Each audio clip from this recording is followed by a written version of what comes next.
Okay, let's go over how to convert an audio loop into MIDI. I have a cool one right here. I'm going to bring that into the project. Okay.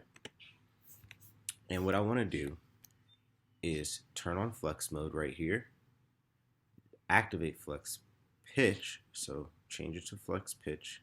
Now I have all these pitch notes for the audio, and I want to use a monophonic sound, which means a sound with one note at a time, not multiple sounds on top of each other, because it won't analyze it correctly. And then I'm going to double click on where the title of the name is so I can get its drop down window, get some settings here, okay, which is also this button right here, okay, the editor window. And I should be able to see the MIDI data right here automatically. But if I don't, that means I'm either in file and I need to go to track, and I also need to turn on flex pitch right here as well.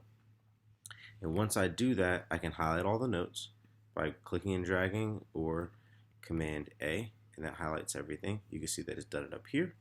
And then what I want to do is go to Edit and create MIDI track from flex pitch data should be white and able to be clicked on. Once I do that, I'll have another instrument that can play it, and then I can add a new instrument. Let's just use ES2 for now. I'm just going to drag this down here and see if it plays for me. There we go. And that's how you do it.